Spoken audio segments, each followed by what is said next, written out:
ಚಿತ್ರನಗರ ಜಿಲ್ಲೆ ಕೊಟ್ಟೂರು ಪಟ್ಟಣದಲ್ಲಿ ತ್ರಿವಳಿ ಕೊಲೆ ಪ್ರಕರಣ ನಡೆದಿದೆ. ಈ ಸಂಬಂಧ ಒಂದೊಂದೇ ಶಾಕಿಂಗ್ ಮಾಹಿತಿಗಳು ಹೊರಬರ್ತಾ ಇವೆ. ತಂದೆ ತಾಯಿ ಮತ್ತು ಸಹೋದರಿಯನ್ನ ತಾನೇ ಕೊಂದು ಬೆಂಗಳೂರಿಗೆ ಬಂದಿದ್ದಂತ ಆರೋಪಿ ಅಕ್ಷಯ್ ಪೊಲೀಸರೇ ನಂಬುವ ರೀತಿಯಂತೆ ಕತೆ ಕಟ್ಟಿದ್ದ. ಜನವರಿ 29ರ ರಾತ್ರಿ 11 ಗಂಟೆಗೆ ತಿಲಕನಗರ ಠಾಣೆಗೆ ಬಂದಿದ್ದಂತ ಅಕ್ಷಯ್ ಬೆಂಗಳೂರಿಗೆ ಆಸ್ಪತ್ರೆಗೆ ಅಂತ ಹೇಳಿ ಬಂದಿದ್ದಂತ ಕುಟುಂಬಸ್ಥರು ನಾಪತ್ತೆಯಾಗಿದ್ದಾರೆ ಅಂತ ಹೇಳ್ತಾನೆ.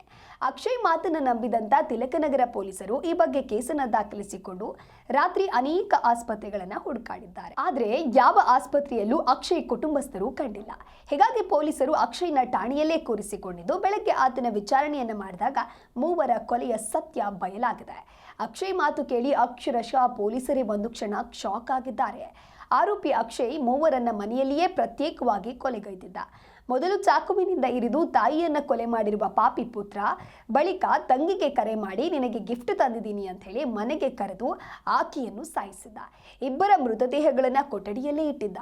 ಮನೆಗೆ ಬಂದ ತಂದೆ ಟಿವಿ ನೋಡ್ತಾ ಕುಳಿತಿದ್ದಾಗ ಅವರ ಕಥೆಯನ್ನೂ ಮುಗಿಸಿ ಮನೆಯ ಹಾಲ್ನಲ್ಲೇ 3 ಮೃತದೇಹಗಳನ್ನ ಹೂತಿದ್ದ ಅನ್ನುವಂಥ ವಿಷಯ ತನಿಖೆಯ ವೇಳೆ ಬಯಲಾಗಿದೆ.